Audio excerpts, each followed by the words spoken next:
Networking is a fantastic way for you as a business owner or sales professional to generate sales. But there is a right and a wrong way of doing it. It's going to be a video full of simple tips, simple ideas that you can implement tomorrow when you go to your next networking session, wherever that may be. Let's have a look at the video and see what tips you can put in place to become a better networker and generate business.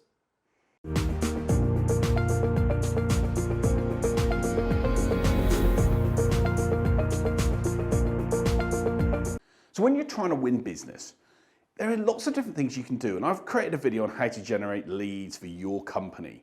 But networking is a fantastic way as a small business owner to get out there and be visible in the market. But so many people do networking wrong. And in fact, I've talked to lots of network organizers, people that run network organizations, and they sort of like tear their hair out sometimes with some of the mistakes that people make. So we're just going to talk through some of the things you've got to do and put in place if you could become a successful networker. And the first one is this. Don't go into it trying to generate business straight away. Networking takes time. The reality is, if you're going into a networking session just trying to generate business there and then, or in the next month even, don't bother doing it. Don't bother going into a networking session because you're only going to make yourself look like an idiot, and I want you to avoid that. Networking is one of those things that takes time. It's what I would call a farming form of business development. Some people, they're going with the option of trying to hunt down people they can do work with straight away, and those people just get disliked and don't become great networkers because ultimately people get bored of people trying to sell to them. So my first point is this: accept that it takes time. Commit to doing something on a regular basis over the course of a year, and then of course see what impact it's had on your company, but don't expect to go in and make money straight away. It's not going to happen. Point number two is this. When you go to networking, be curious about the other people that are there and set yourself some simple goals on what you can do within the session. When I mean be curious, go in with an intention to maybe try and meet 3 different people, or maybe you want to pick up 5 business cards, or maybe you want to learn 5 facts about someone. I don't know, but go into this session being curious about other people that you're there, and don't expect to sell to them and hope that they're going to be perfect customers for you, but just be intrigued as to who they are and what they're doing and what career they've got and what they've actually done today and how they find things. Use the session to be curious and interested in other people, and you're going to get far more from it as a networking professional because you're then going to be intrigued and going to be seen as someone that's interested and good to have a conversation with. Go in with simple goals, find out facts, pick up a business card, look to try and meet 3 different people, and it's going to hopefully make that session not a stressful one for you, but one that you enjoy and that hopefully you're going to give back to someone and someone gives back to you as well. You may meet someone and you may think, there's nothing there for me right now, but be open to nurturing that relationship. Being open to communicating on a regular basis, maybe following their stuff on LinkedIn, liking a post, commenting on a post. The job of networking and sales is to do things over a longer period of time. It's not going to be something you can do straight away and expect a result, as I said in point number 1. So be prepared to nurture the relationship. If they've told you about some challenges they've got, even if you can't help them, maybe you've seen an article or read something that could be of interest to them, drop them an email afterwards and say, hey, I know you remember we were talking about this, and this issue. Here's an article I found that I thought you might find interesting. People are going to think, wow, that was helpful, it was useful of them. They're going to remember you for that, and it's hopefully going to make them think, yeah, they do even want to do business with you, or they're going to maybe think that they know you, then they can recommend you to someone else. Nurture the relationship over time. And that doesn't mean you want to send them daily emails. Maybe I'll catch up once a month on how things are going, what's useful for them, can nurture the relationship and make them feel that they want to take things further. But don't expect it to happen just from one connection and one email and then business to flow through. It doesn't work that way. So the next point is this. Don't go into a networking session or networking meeting or an event and expect everyone in the room to be a perfect fit for you and someone you have to have a one-to-one with. I don't think that actually makes sense at all to have one-to-ones with everyone in the room, especially if they're in a different industry to you or do something completely different. It's okay for everyone to be different and to make sure that some people aren't going to have the right fit for you and what you do. But take note and be aware that they may not be right for you, but they may have friends or family members or relatives or other people that are a good fit for you. So it's a really good thing to be able to make sure when you're having conversations with people, and we're going to talk about this in another tip, that you ask the right questions and get to know what's their background, what's their history, what's going on in their world, who do they work with, what do they do. The key thing is they may not be the right fit for you, and that's fine. Don't have a one-to-one with them if you don't feel there's a link you can build on. But be aware that they could well have other people they connect with or network with or know that are a perfect fit, and we might want to be able to get them to introduce us or to mention us when they're talking to their colleagues. But making sure that you don't just have a meeting with everyone for the sake of it is a key thing. Get some time to get to know people, and if they're not a fit, hey, that's okay, it's life. So the next point is this: get clarity on who you are and what you do. What do you mean, James, by clarity? I mean by able to be clear about who you are and what you work with. When I get to networking sessions, I say to people, I fix sales problems for professional services companies, and we help them solve challenges that they've got in their business around sales and selling. People go, okay, I get a sense of who you are. If you know what you do and are clear about it, it's easier for people to then think about you when they leave that session or when they go and speak to someone else. Oh, I met someone the other day that does what you do. All of the companies and clients that I work with, I encourage them to know their space, to be really clear about who their audience is. And sometimes people go into networking going, I'm a coach, I'm a consultant, and people go, well, in what? And suddenly they become forgetful. Be clear about who you are and what you do and what you specialise in, so that hopefully, even if that other person isn't a good fit for you, they might think, oh, well, I know someone that could be. That's critical. People get remembered not for being the same as everyone else, but for being a little bit different. So the next point is a really simple point, but it's an obvious one, I hope, and I'm really encouraging you to make sure, especially if you're doing face-to-face networking, you take advantage of this. And that's just try and look and smell decent. I know it's awful to say it, but if you're in a networking situation with someone who's got bodily odour or looks like they've just woken out of bed this morning, maybe just had a load of drink the night before and are spewing their fumes on other people, do you know what? People don't want to engage with people like that. Try and make sure you look good and smell good. We have 7 seconds to make an impression with someone, and their impression about us will then dictate other things they'll do over the course of the next few weeks and months. So just make sure you smell and look good and are suitable for your environment. If your networking situation is suit, wear a suit. But if it's literally casual, be casual. The key thing is make sure that the impact that you give and the way you smell and look gives an impact that you want to do for you and your company. And it can make people remember you as someone that's decent, that cares about themselves, and is therefore someone they might want to work with. If you do end up looking like Wurzel Gummidge, don't be surprised if people then have a few doubts about whether they should work with you or not. So point number 7 is this. You're in a networking environment and you're seeing other people and you're thinking, I want to have a conversation. And I've even been having a conversation with someone that is a one-to-one conversation. We're talking like this. And literally someone has literally come in and barged in their way in to say, hi, I'm so-and-so. And me and the other person have been like, what is going on here? So just be careful about how you approach those conversations. Lara Squires, who is a brilliant networker, runs a brilliant business, talks about having what I would call, rather than your networking circle being like a donut, be like a croissant. So you're open to enable other people to come in. And if you've got someone you're talking to and there's a space there, people can then come and network and have a conversation with you. But if you're in the middle of someone's talking directly to that other person, so that you don't find there's an opportunity, don't go and barge in. You're probably going to annoy them. They could be having a more detailed personal conversation and they're going to end up feeling that you're a bit of a person they don't want to spend any time with. And that's what we want to avoid when we go into networking sessions in general.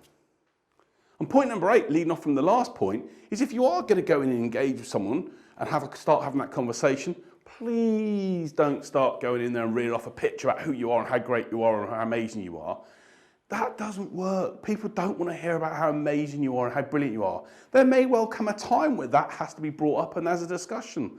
But initially, people just want to get to know you and they want to start to find out a bit more about who you are. Going in there and starting giving a pitch is the worst thing you can do, especially if you then give it that 11 a reef, we're amazing, look at us and look at me. Again, unfortunately in networking, that impression that you give initially is going to make a difference in what people think to you.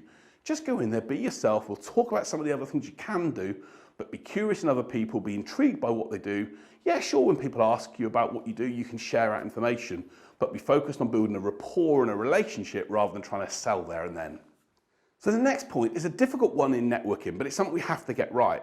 And sometimes I've been having networking conversations with someone and literally they've looked up and started looking at their phone, or we're in a group of 3 and they've started looking at their phone and looking around who else is in the room. And I'm like, oh, you're clearly bored then. If you don't feel that group is right for you, if you see someone else come into the room that you want to speak with, then just absolutely say, hey guys, I really enjoyed chatting, but I've got to leave because I've got to go and have a conversation with someone else that I've been meaning to speak to. I'll hopefully catch up with you later. And most people will go, fair enough, that's fine. Don't start looking at your phone and start being bored and disinterested. It's going to make people feel that you're not keen to get involved in the conversation and that you're not really someone that wants to give, you just want to take. And that's going to put people off you. So be careful about being able to look disinterested. If you do, don't be surprised if people don't really want to have a conversation with you, and you never know who those people are or who they know and what impact that could have. If you do need to leave that conversation at that period of time, just be open and honest. I've got to go and speak to someone. I've really enjoyed chatting. I'll catch up with you later. And people will hopefully accept that and feel comfortable with it and enable you to go on and meet other people and do other things. Don't look disinterested and being bored. It's going to make people think you're not someone worthy and hopefully someone they want to speak to going forward at any stage. Point number 10, and this is a really simple but obvious one, and I see it unfortunately a lot. I'm afraid that men tend to do this a lot more than women, is don't flirt and start ogling people either. I'm afraid I've been to networking sessions and literally some people have come in and you've literally got people looking, whoa, and this isn't a chance for you to date someone. This isn't a chance for you to go and meet someone that you can have fun with. The reality is it's a business networking session and to get to know other people. The worst thing you can do is start becoming this lecherous person that's looking on at someone else as if you're trying to eye them up. That just puts everyone off. It makes you look like a total and utter dick, and it's not something that's going to work and develop business for you. Sure, if you build a connection with someone, you end up going for a glass of wine, that's fine. But build that rapport and connection first. Don't just try and flirt and be this, this charmer or this person that's going to come in and wow people. It's going to put people off. It's going to give you a reputation that you don't really want. Be in a position where you act business-like, professional, friendly, engaging, but don't, we watch those boundaries. Those boundaries, if you're not careful, can end up hurting you and giving you a reputation. So point number 11 is have a list of simple and engaging questions that you can use to have conversations with people about. Simple conversations might be, how's your day been? Or did you take long to get here? Or have you been to many of these events before? Or if you get into a bit more detailed questions around them and their company, it might well be, tell me about what's going on in your industry at the moment. What are the key trends? Or what are the key things you're looking to achieve over the next 3 to 6 months? Use open, how, what, tell me more questions that can enable someone to share what's going on in their world, what's happening, rather than going in with closed questions or being even worse, a mood hoover that just tries to talk about the negativity rather than the positivity. Be open, have that list of 5 to 10 questions. If you want some help, reach out to me in the comment section below and I'll send you a list of questions you can use. Or even join my Facebook group and we'll share the questions you can use then. But the key thing is have those questions available, be interested, be curious in other people, get to know them, and you're going to find that people open up, they start to share information that you can hopefully then use maybe to have conversations further down the line, or even just to get a sense of who they are and what they're about. And if they're not a good fit, hey, that's okay, but we get those answers by asking great questions, become an expert at doing it, and you're going to be in good shape for networking. So point number 12 is this. Don't focus just on the words you say, but about how you say them and the tonality and the way in which you deliver it. Albert Morabian in 1979, I think, showed that the success of a communication, only 7% is in the words that you say. The other 93% is how we deliver it. So be open with your body language. Use your tonality when someone talks to you about something. Say, oh, I'm sorry to hear that, or what happened, or wow, incredible news if they've told you something exciting. The words only account for that small amount. It's how you deliver and engage that get people on your side and as someone they want to develop a relationship and business conversation with. So remember, it's not just what you say, it's how you say it and the way you deliver it that makes a big difference, especially when you're networking face to face to engage people and get them to think, I really liked him, I want to have, or her, I want to have a great conversation and carry that forward. It's not just about the words. Remember that. Point number 13, following on from what I've also just said, is be body language aware. So when you're going into a networking situation, be aware of certain elements of body language. I did a video on body language and 6 signs that you can look out for in a sales and business situation, but just be aware of those aspects. Might well be one of those things is personal space. Give people their personal space. COVID meant we all had 2 meters to have between us. Maybe 2 meters is a bit weird in a networking session, but don't be right up to someone. Give them that personal space. Or if you see people that are being quite defensive, then maybe you've got to then be a bit open and try and make sure that you break down some of those barriers. Or if they're sharing information to you where, for example, they're rubbing their neck, it's a sign that they can be a little bit stressed. So maybe you can talk through and how's your day been so far? You might be the one person they want to open up to and share some information to. You never know. But be aware of the body language that people are giving and the signs and the way they act and try and follow and feed off those. If you do, you're going to be in a far better position to hopefully build that rapport, make them think and feel you are a nice person, someone they want to speak to again and again. So if you have met someone at networking and you think there could be some great opportunities, then make sure you dedicate a bit of time after the event to follow up with them. Dropping them an email that says, it was lovely to meet you today, I really enjoyed chatting, or connecting with them on LinkedIn, for example, and saying it was great to meet up, is a great way to then build things further, and then you can hopefully arrange a time to have a one-to-one or a conversation onwards from there. But that isn't going to happen automatically. You're going to have to put some time into it. So whenever I try and go networking, I try and put an hour aside for me to put the business cards into a CRM system, and then I want to follow up in the right way with people that I feel could be a good connection for me and someone we can develop further. Don't be in a position where you expect it all to happen miraculously. You've still got to take some effort, but also don't be in a position when you get back and add someone into your email list and then spam them with a load of crap. That's going to be the thing that's going to give you the worst reputation possible. Avoid doing that, but follow up with a nice personalized email or note on social media, and hopefully then try and start and develop the relationship. Maybe at the next networking session, come there a little bit earlier to have a coffee with them, or maybe arrange a 30-minute online session where you can chat to get to know each other. That conversation doesn't hurt, but it doesn't happen unless you take and do that bit of work. So if you are then going to follow up and do that one-to-one, remember my LAPS model that I've talked about. LAPS, listen, ask, probe, summarize, is the route you want to take when you're engaging with someone in a sales networking conversation for the first time. I'm not going to share any more apart from the fact that the video's there. Use LAPS as a tool and a method to engage in first conversations and you'll do well. But if you do engage and start to have that conversation and be interested in the other person, you're going to be in a far better position to do business than if you go in there and try and pitch immediately. People that pitch, people that go in and try and sell straight away, look stupid, they look desperate, and actually it means it's something that people don't want to engage and have conversations with. Focus on LAPS, listen, ask, probe, summarize, you'll be in good shape. If you do follow up then and you're going to have great conversations and you're following the LAPS model, my critical point around networking, it's still important when it comes to networking, whether it's the one-to-one situation or even in the position you're having with conversation with someone, it's not about you. Focus on them. Focus on understanding what's going on in their world. Sales, and I say this time and time and time again, the best salespeople ask great questions, they find out what's going on in the other person's world, they get insights into what's happening, which then enable them to decide if there's a fit there or not, or to be able to then decide on the next steps and action. It's not about you and you trying to push yourself into what you do and how well you do it. Focus on them, focus on their challenges, focus on why there's a connection, build on that connection, get to probe underneath the surface, and you're going to hopefully open up conversations and discussions that can result in business. And if it doesn't, hey, you've only lost that time, but the most important thing is the other person's going to think you're interested in them and make you're a nicer person than someone that's just self-obsessed and narcissistic. No one wants to talk and network and engage with people like that. When you're having those conversations though, the key thing, and we want to engage and find out about people, but also keep our ears and eyes and body language aware of red flags. What are some of the things that absolutely could be different values to the way you operate, or things that could mean that you'd be a bit unsure whether they're a good fit for you or other people you know? I remember having conversations with someone at networking who was quite clear about how they wanted to sell, and what they wanted to sell was to fund a new Range Rover they wanted to buy, and they couldn't give a monkeys as to the impact they made with someone. And for me personally, that just didn't meet my values. I just don't agree with that. I don't agree with taking money from someone and then just to profit and not deliver the value that you should do. So for me, it was a red flag, and it made me think, I don't want to engage with that person. Look out for the red flags when you're networking, the things that make you uncomfortable about that person. Because the reality is your values are core and true to you. And if someone's doing something you don't feel comfortable with, hey, you've got to stay true to yourself and know that. But look out for the things when they're talking about how they purchase. Are they looking for the best cost possible, or do they value service? Look out for other things that people might give you or insights they might give you, which are really critical and that can help you then decide if there's a sales opportunity or not. Red flags are critical in sales and selling. Look out for them, especially when you're having conversations, and then use your intuition to know which step to go next. Is always make no an option.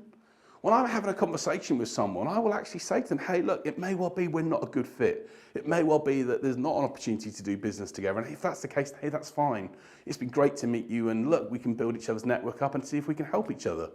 The reality is being able to say no is an important thing. We don't want to always make people think that we're pushing them down a path. And when you give them that exit, I call it the release valve, it makes such a big difference for people. Suddenly they're no longer thinking you're going to sell to them, but they're more inclined to open up and have a conversation. So remember that no, it's okay if this doesn't work out. It's okay if there's nothing for us here.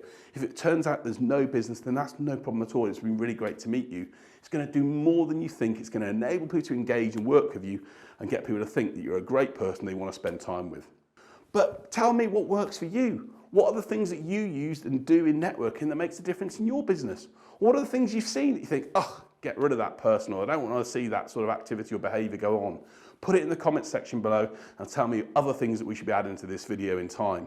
But I hope you've enjoyed it. I hope it's given you some insights and some ideas on how to network more effectively. If you do networking in the right way, it can be an incredibly powerful tool for business development, for sales. But if you do it badly, if you do some of the things we've said not to do, it's going to end in failure, and I want you to avoid that. Hope you've enjoyed watching the video. My name is James White, small business sales expert. If you have, please like and subscribe to that channel. It makes a big difference to me. It helps me make sure that I get these sales tips and tools out to as many people as possible. And we want to make sure business owners are getting the right tips, right training in place to get brilliant sales results. Subscribe to the video, and I'll see you next Saturday for another video.